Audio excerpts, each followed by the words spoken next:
Halo semuanya, Alur 2D di sini, dan di video kali ini kita akan bahas alur cerita anime Shinobi no Itoki. Anime ini bercerita tentang seorang pelajar bernama Sakuraba Itoki. Di sekolah, dia dikenal sebagai pelajar teladan yang selalu ikut les belajar sepulang sekolah. Itoki sangat ingin menikmati masa mudanya dan bermain dengan teman-temannya. Namun, dia tidak bisa membolos karena teman masa kecilnya yang bernama Kosetsu selalu mengawasinya atas perintah dari ibunya. Ketika Itoki akan ikut les belajar berikutnya, secara tidak terduga dia terlibat kecelakaan lalu lintas. Saat itu, tiba-tiba sebuah mobil kehilangan kendali dan hampir menabraknya. Berkat kemampuan atletisnya, Itoki berhasil melompat menghindari mobil dan selamat dari kejadian tersebut. Pada hari berikutnya, Itoki menemukan sebuah surat cinta di loker sepatunya. Surat tersebut berasal dari adik kelasnya yang bernama Tsubaki Satomi.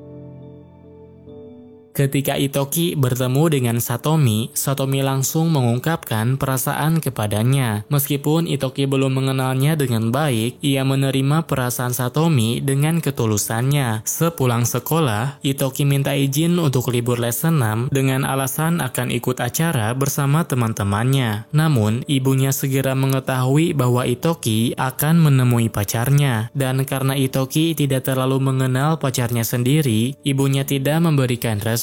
Namun, Itoki tetap bertemu dengan Satomi secara diam-diam. Ketika mereka berkencan, Satomi langsung mengajak Itoki untuk main ke rumahnya. Saat itu, Satomi bersikap sangat agresif sehingga membuat Itoki merasa canggung. Lalu, ketika Itoki mencoba untuk menjauh, ia menemukan seorang ninja yang sedang mengawasinya. Karena sudah ketahuan, mereka pun langsung menyerang Itoki secara terang-terangan. Beruntung, Kosetsu dan yang lainnya mengetahui hal tersebut, sehingga mereka bisa melindunginya dan langsung membawa Itoki menuju tempat yang aman. Setelah melarikan diri dari musuh, Itoki diberitahu bahwa ia adalah pewaris klan ninja Iga ke-19. Sementara kelompok yang mengejarnya berasal dari klan ninja Koga yang dikenal kelompok ninja besar dan memiliki ninjutsu modern.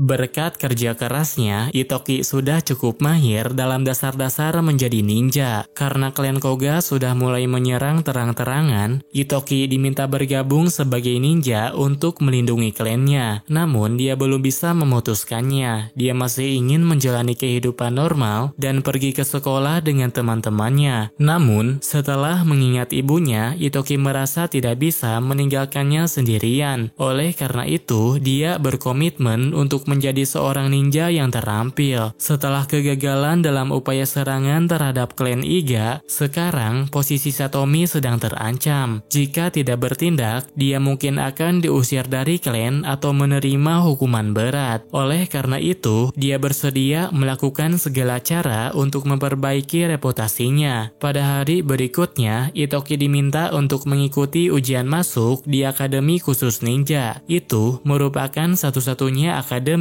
yang bisa menjamin keamanan dan meningkatkan kemampuannya.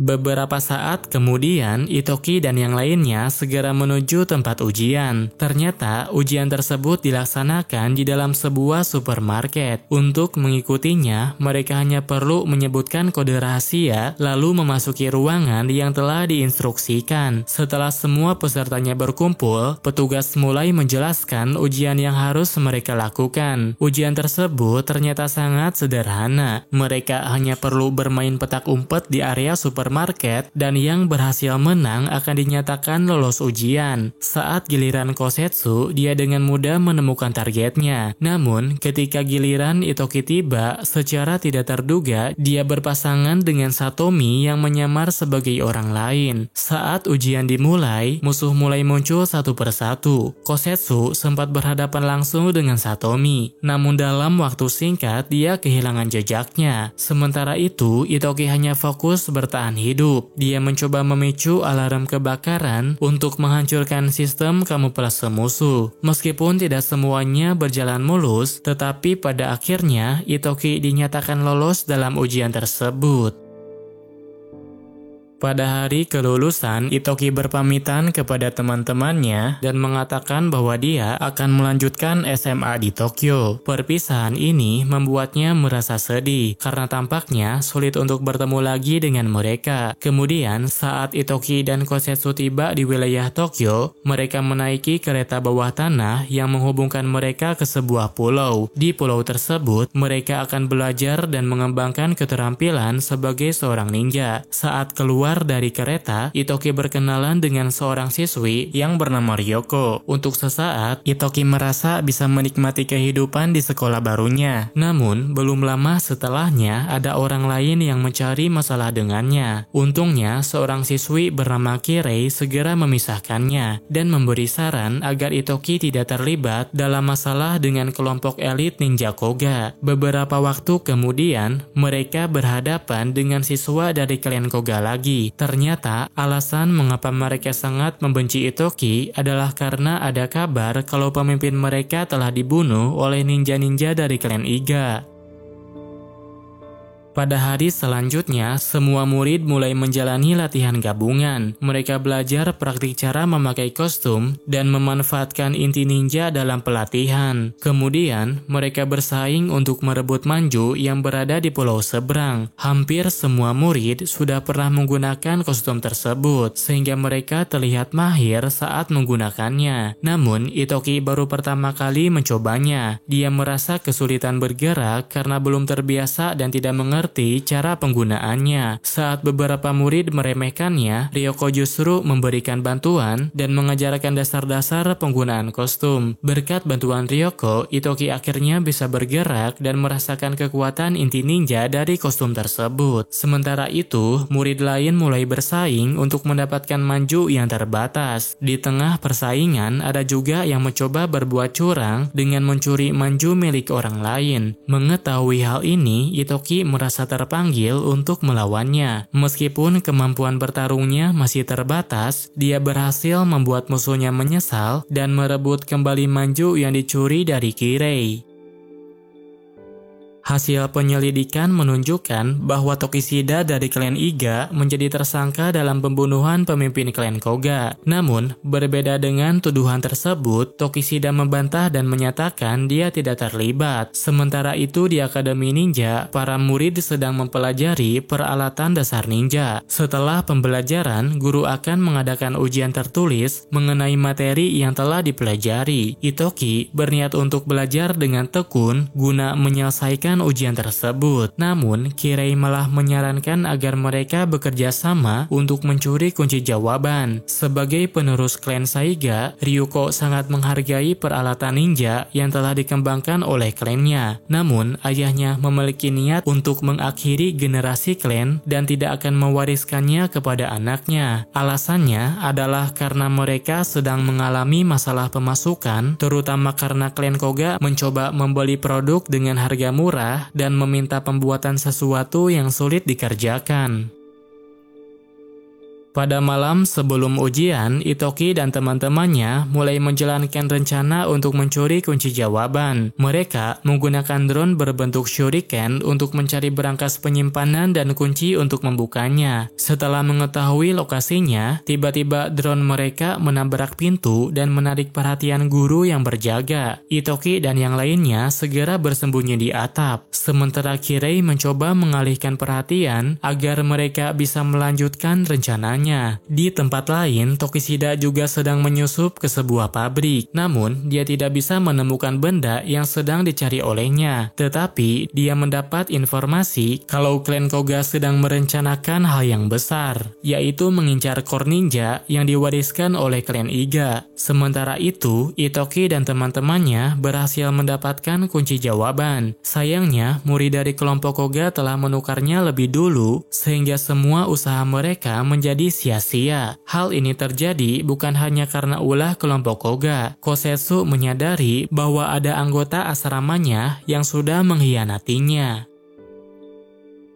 Suzaku merupakan individu yang sangat menghormati Kishinmaru, dan karena itu dia bertekad untuk membalaskan kematiannya dengan cara membunuh Itoki. Pada saat yang sama, sekolah mengadakan ujian khusus yang sangat berbahaya. Setiap tahun ada yang mengalami luka-luka dan bahkan kematian. Sejarah Ninja Koga selalu menunjukkan bahwa mereka menjadi yang terdepan dan terus menekan klan lain demi kekuasaan. Namun, Kishinmaru memiliki pendekatan berbeda. Dia ingin bekerja sama dengan klan ninja lain untuk menciptakan perdamaian. Meskipun klan Iga membunuhnya, kebanyakan orang tidak memahami motif dibalik tindakannya. Beberapa hari sebelum ujian khusus dimulai, Kirei memimpin pertemuan untuk membahas strategi menghadapi ujian. Mengetahui bahwa ada pengkhianat di antara mereka, Itoki memutuskan untuk tidak ikut campur dengan mereka. Dalam ujian praktik nanti, Kosetsu mengusulkan bahwa saatnya untuk menyerang balik. Kosetsu berencana akan melawan Suzaku untuk mencegahnya menyerang Itoki. Itoki kurang setuju dengan rencana tersebut, tetapi setelah berbicara dengan kepala sekolah, dia menjadi yakin tentang apa yang harus dilakukan olehnya.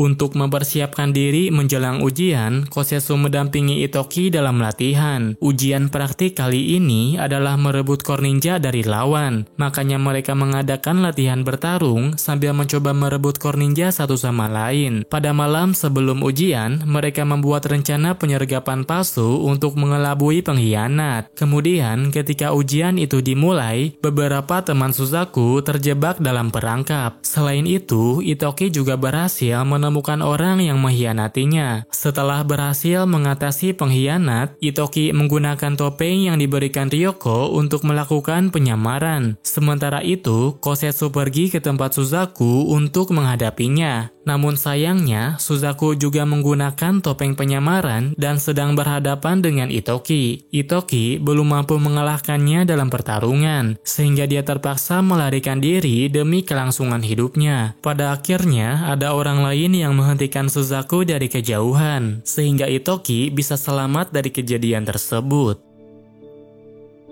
Sebagai keturunan klan Fuma, Kirei dididik oleh ayahnya untuk tidak mempercayai orang lain. Dia diperintahkan untuk selalu menipu semua orang dan dilarang menjalin hubungan baik dengan siapapun. Semua itu penting agar dia bisa meneruskan klannya tanpa diketahui orang lain. Selama liburan musim panas, dia mulai menunjukkan sisi aslinya. Meskipun Kirei terlihat akrab dengan Itoki, tapi dia juga bekerja di bawah perintah Suzaku. Saat itu, mereka sedang berlibur di wilayah klan Iga. Ketika Itoki dan ibunya tidak ada di sana, Kirei mulai menyelidiki tempat tinggal mereka dan melaporkannya kepada Suzaku. Sementara Suzaku akan menggunakan informasi tersebut untuk berpartisipasi dalam upaya penyerangan klan Iga. Kemudian, pada hari berikutnya, Itoki bersama yang lainnya pergi ke pusat perbelanjaan. Ternyata, hampir semua pedagang di tempat itu adalah bagian dari ninja. Mereka tidak lagi merahasiakan identitas mereka kepada Itoki karena sudah mengetahui keberadaan ninja.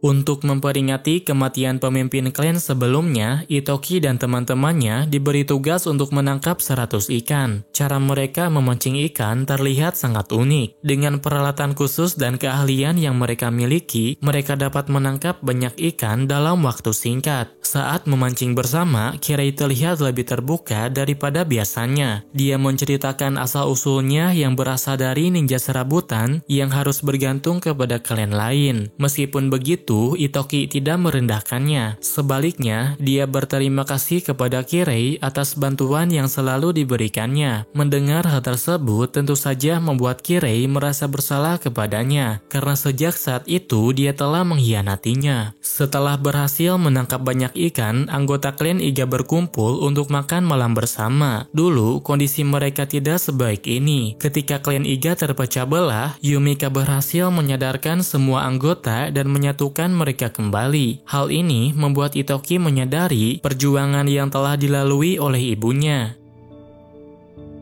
Sebagai pemimpin klan, Yumika memberitahu Itoki bahwa klan Iga memiliki core ninja rahasia. Selain itu, dia juga menunjukkan gulungan silsilah untuk memperkuat tekadnya. Pada hari berikutnya, mereka mendapat kabar bahwa Akademi Ninja akan ditutup sementara. Alasannya yaitu karena konferensi luar biasa ninja yang akan segera dilaksanakan. Konferensi sebelumnya diadakan puluhan tahun yang lalu. Saat itu, mereka berkumpul untuk mencapai kesepakatan gencatan senjata. Sementara konferensi kali ini akan membahas pelanggaran kode etik ninja. Klan Koga dinyatakan bersalah karena merusak keseimbangan yang telah dijaga selama bertahun-tahun. Hal ini dibuktikan dengan maraknya klan kecil yang tiba-tiba menghilang setelah bergabung dengan Koga. Sebagai pemimpin Koga, Kido berpendapat bahwa itu hanyalah tuduhan tanpa dasar. Selain itu, ketika pemimpin klan lainnya ditanya apakah ada yang diintervensi oleh Koga, hampir semuanya memilih diam kecuali Yumika dari klan Iga.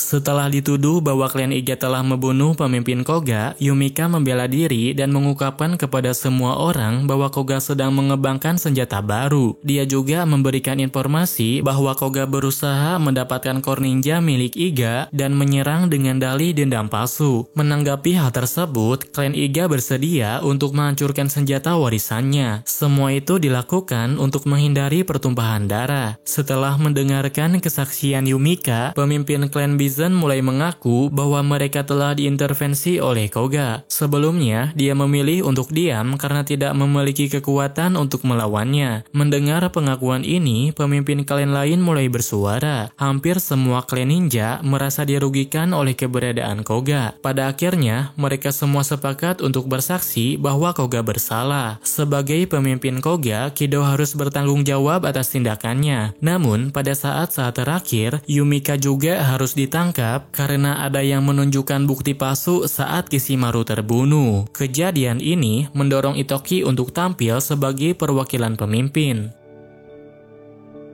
Kapten Gosogawara menemukan adanya kejanggalan dalam bukti yang ditunjukkan oleh Karajishi. Namun, dia belum sempat mengambil tindakan karena ada yang membunuhnya. Sejak Karajishi mengambil alih jabatan sebagai kapten, Kazuki mulai curiga bahwa Karajishi terlibat dalam hilangnya Gosogawara. Alasannya karena dia tiba-tiba saja membebaskan Kido dan memberi hukuman mati kepada Yumika. Sayangnya, Kozuki tidak bisa bertindak sembarangan karena tidak punya izin bertugas. Sedangkan Kido yang telah dibebaskan menawarkan kesepakatan kepada Yumika. Yumika akan dibebaskan, tapi mereka menginginkan core rahasia karena meyakini itu adalah sumber energi yang bisa membawa perkembangan besar. Namun, meskipun ditawari pembebasan, Yumika tetap memutuskan untuk menolak memberikannya. Di tempat lain, klan Iga mendapatkan kabar bahwa pemimpin mereka akan dihukum mati. Sebagai pemimpin pengganti, Itoki dihadapkan dengan pilihan yang sangat sulit.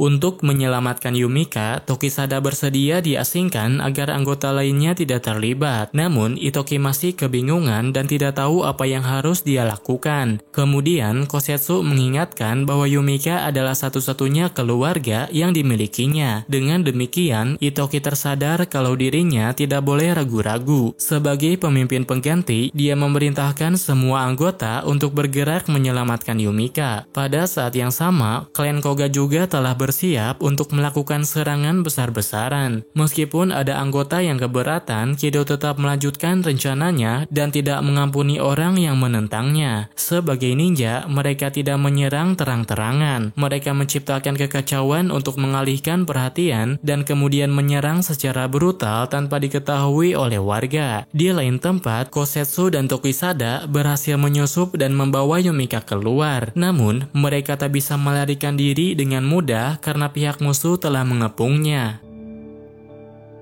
Berdasarkan laporan, sebagian besar pasukan musuh terdiri dari ninja mesin, sedangkan pasukan cadangan mereka jumlahnya lebih banyak daripada pasukan ninja Iga. Ketika dikepung, Tokisada meminta Kosetsu untuk pergi bersama Yumika, sementara dia sendiri akan menghadapi pasukan musuh sendirian. Meskipun banyak ninja mesin yang sudah dikalahkan, mereka terus bermunculan, membuat pasukan Iga kewalahan dan tidak mampu menghadapi mereka sekaligus. Ketika mengamati pergerakan mengalahkan musuh, Itoki merasa ada yang aneh. Pasukan musuh terlihat sangat waspada, padahal jumlah kekuatan mereka lebih banyak. Setelah diselidiki, mereka pun mengetahui bahwa ninja mesin memiliki daya yang terbatas dan perlu diisi ulang secara bergantian. Dengan mengetahui hal ini, mereka mulai memahami mengapa Koga menginginkan core ninja rahasia. Sepertinya mereka ingin sumber daya tak terbatas sehingga mesin-mesin itu tidak memiliki kelemahan. Setelah itu, mereka mencari lokasi pengisian daya. Itoki dan Ryoko memutuskan untuk pergi ke sana, sementara Kirei memilih untuk tetap tinggal di markas.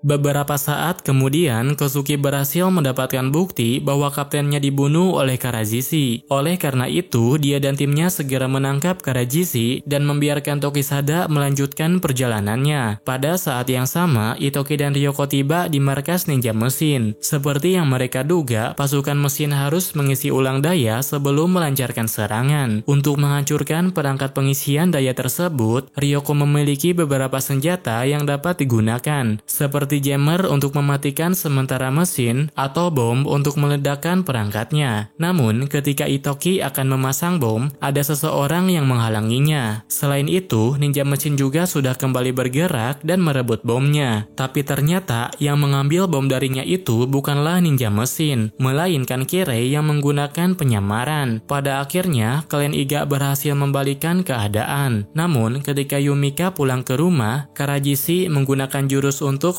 mengendalikan Kosetsu dan kemudian membunuh Yumika. Kejadian ini menyebabkan kesedihan mendalam bagi semua anggota klan Iga. Koga tidak hanya menyerang Iga saja, mereka telah mengerahkan seluruh pasukannya ke seluruh negeri. Klan Iga yang baru saja ditinggalkan oleh pemimpin mereka mulai mengalami perpecahan. Sebagian dari mereka ingin memberi hukuman kepada Kosetsu karena dianggap telah berkhianat. Sedangkan yang lainnya ingin segera melancarkan serangan balasan terhadap klan Koga. Sebagai pemimpin yang baru, Itoki tidak bisa langsung mengambil keputusan. Saat ini dia meminta bawahannya untuk bersabar sampai pemakaman ibunya selesai. Sementara itu, kedua temannya Itoki mulai berpamitan. Ryoko baru saja dihubungi oleh ayahnya dan diberitahu bahwa ayahnya sekarang sedang dirawat. Sedangkan Kirei tidak memiliki alasan khusus. Dia hanya merasa sudah saatnya untuk pulang ke rumah. Setelah berpamitan dengan teman-temannya, Tokisada mengajak Itoki untuk melihat Kosetsu. Saat itu, Kosetsu ditahan dengan ikatan karena terus mencoba bunuh diri. Menurut keterangannya, Kosetsu mendengar suara bel dari dalam kepalanya. Setelah itu, ingatannya semakin kacau dan tiba-tiba saja dirinya sudah dipenuhi darah.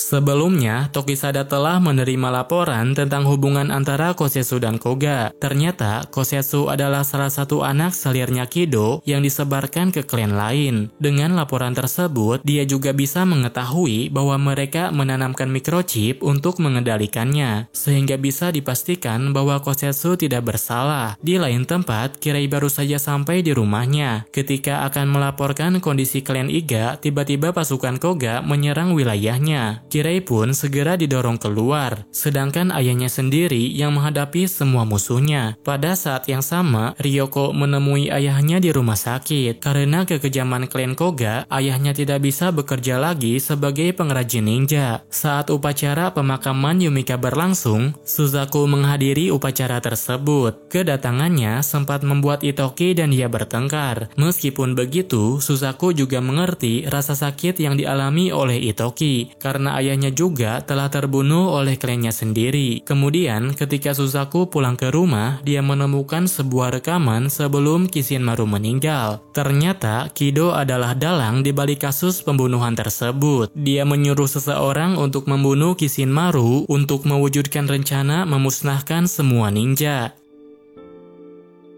Itoki sudah menentukan jawaban untuk mengatasi masalah dengan klan Koga. Dia berencana untuk menyerahkan core ninja rahasia dengan mengajukan syarat tertentu. Keputusan ini mendapatkan banyak pertentangan. Hampir semua anggota klan tidak setuju karena mereka menganggap cara itu tidak akan berhasil. Namun, Itoki tetap teguh pada keputusannya, dan jika ada yang menentangnya akan dianggap memberontak. Namun, klan Koga juga menolak usulan perdamaian tersebut. Mereka memilih untuk kembali menyerang klan Iga dan mengambil core rahasia secara paksa. Di tempat lain, Kirei berkunjung ke rumah Ryoko. Saat itu, Ryoko sedang sibuk memperbaiki peralatan yang rusak. Meskipun sendirian, Ryoko masih berjuang keras untuk mempertahankan klannya, sedangkan Kirei tidak sanggup melakukannya. Kirei menceritakan bahwa ayahnya baru saja dibunuh, tetapi dia tidak merasa sedih karena sejak awal sudah membencinya. Selain itu, dia juga mengakui semua kesalahannya dan terlihat sangat menyesal atas tindakannya. Setelah menemukan bukti yang kuat, Suzaku langsung menghubungi Kido untuk memancing pasukannya. Sementara di wilayah Iga, anggota klan sedang protes dan meminta Itoki untuk menyerahkan jabatannya. Tetapi karena Itoki tidak mau menuruti permintaan mereka mulai merencanakan kudeta. Beberapa saat kemudian, pasukan Koga mulai menyerbu wilayah Suzaku. Lalu, Suzaku menyerang mereka dari belakang sambil mencari tahu kapan mereka akan menyerang Iga. Di tempat lain, Kirei mendatangi Iga untuk minta maaf karena telah mengkhianati mereka. Namun, Itoki tidak punya waktu untuk berbicara dengannya. Selain itu, Tokisada juga menjelaskan bahwa Kirei bukanlah pengkhianat. Kemudian, pada malam hari ketika klan Iga akan melakukan kudeta, Kozo menemukan Raiha sedang melakukan sesuatu yang mencurigakan. Ternyata, Raiha adalah pengkhianat yang sebenarnya. Dia adalah penyebab kematian pemimpin sebelumnya dan telah menyebabkan banyak korban jiwa. Kudeta tersebut ternyata direncanakan oleh Itoki untuk menangkapnya. Sementara Itoki sendiri sedang menuju Koga dengan menggunakan core ninja rahasia. Ketika Itoki menuju markas utama Koga, Kosyasu dan Tokisada sengaja mengikutinya. Meskipun Itoki memerintahkan mereka untuk kembali, mereka tidak mendengarkan perintah darinya karena sudah keluar dari klan. Koga berencana untuk melakukan serangan pada tengah malam. Mereka yakin bahwa Iga akan lenyap dalam waktu 30 menit saja. Beberapa saat kemudian, Itoki dan yang lainnya tiba-tiba di dalam markas mereka. Meskipun hanya 3 orang, mereka mampu mengalahkan banyak pasukan yang menjaga wilayah tersebut. Selain itu, berkat bantuan dari Ryoko dan Kirei, Itoki juga bisa terus maju menuju ruangan Kido. Di tengah perjalanan, mereka dihadang oleh sekelompok pasukan mesin. Pada saat itulah, Itoki menggunakan core ninja rahasia sehingga kekuatan serangan dan kecepatannya bisa meningkat. Setelah Itoki sampai di ruangan Kido, dia mencoba untuk berbicara secara baik-baik dengannya. Itoki bilang akan memberikan core ninja yang selama ini telah dilindungi oleh klannya. Tetapi sebagai syarat untuk mendapatkannya, dia ingin agar Kido menghancurkan semua senjata serta mengakui semua kesalahannya. Setelah semua perjuangan yang dia lakukan, Kido tentu saja menolaknya. Berbeda dengan Itoki, Kido mengungkapkan bahwa dia tidak memiliki nurani manusia seperti yang diharapkan oleh Itoki. Dia mengaku telah membunuh semua orang yang mencoba menghalanginya, termasuk ibunya Itoki. Perkataan tersebut hampir membuat Itoki terpancing, tetapi Kosyasu segera menenangkannya karena tujuan mereka sudah tercapai. Diam-diam, Itoki merekam setiap perkataan Kido sehingga bisa menyerahkan sisanya kepada pihak berwajib. Namun, karena merasa sudah dipermainkan, Kido langsung menyerangnya. Itoki tidak tinggal diam. Dia melakukan serangan balasan hingga membuat Kido terpental. Kemudian, saat Itoki mulai lengah, Kido mencoba menembaknya. Tetapi usahanya tidak berhasil karena Tokisada segera datang dan membunuhnya. Dengan begini, Itoki tidak lagi menanggung beban apapun. Karena ancamannya sudah tidak ada, maka dia bisa memilih jalan hidupnya dengan bebas.